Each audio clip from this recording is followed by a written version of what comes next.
my name is Patrick Schinzel. I just went through Tim Mai's 4-part course in REO wholesaling. I've never done an REO wholesale before, but I'll tell you what, I just actually put together my first deal, and Tim wanted me to talk a little bit how I was able to do that. So I know Tim kind of addressed 3 primary areas, or 4, excuse me, obviously a 4-part series, but one was private lenders, one was buyers, one was sellers, and then additionally just how to do the closing properly. I'd say part 4 was something, when I thought about REO wholesaling, I definitely learned a lot about wholesaling, but I did not know how to get through the non-assignable contracts, and then additionally that the bank controlled the title company. So going through Tim's course really allowed me to understand, you know, how you were able to overcome that hurdle. I actually used his method of a courtesy close.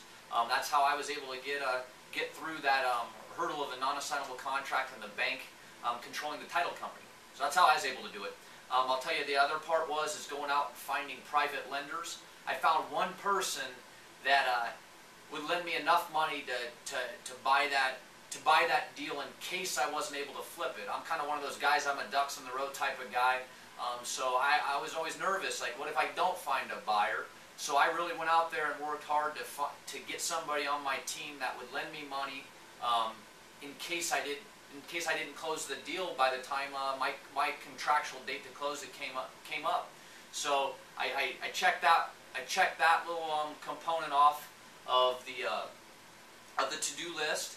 Then I went to work on trying to find a home. I do have a software program called RealQuest, and I was researching homes in an area here in Arizona that I know is a very, very hot place for at least retail properties. It's not a great for, I guess, landlording properties, but a lot of people love to live in this neighborhood. So I looked at RealQuest initially, and the deepest home that had been bought in this mile radius from the home and a similar square footage in the last 6 months was $109,900, and I put this home under contract for around $86,000. So I didn't have a buyer's list. I've never had a buyer's list. I should have been building one prior to this, but I just kind of threw it up in the air and let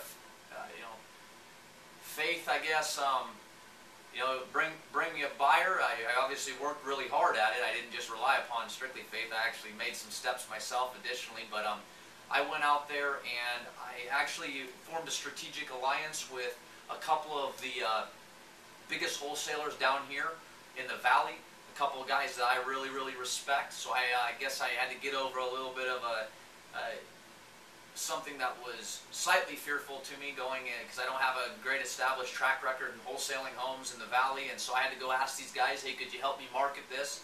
I ended up doing that. They bring me multiple buyers. It actually created a little bit of a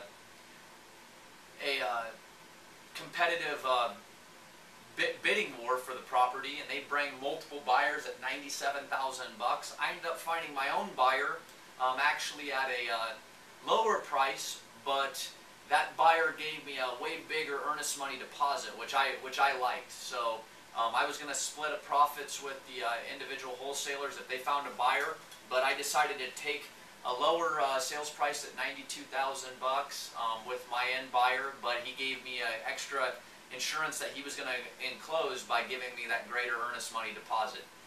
So that, I think I covered the 4 different areas that Tim went through. From the closing, I did the courtesy close. How I researched and made sure I bought a good deal. I had the RealQuest professional. I also have friends that are on the MLS, so we made sure that it was a deeply discounted house. That's how I did the research on that component. The buyer.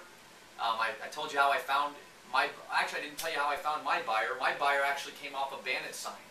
I used I went out and stuck out a couple bandit signs out there, and I actually created my own lead and found the buyer that way. But I also formed that strategic alliance, which I think is a great opportunity to get yourself and kind of outsource your buyer's list and find a humongous buyer's list real quick, going to a couple of the biggest wholesalers in maybe your area.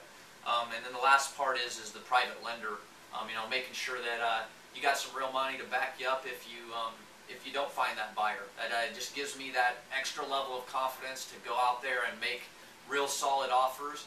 And so that's how I guess I pursued it. And I just want to say thanks to Tim for all of his great information in that 4-part module.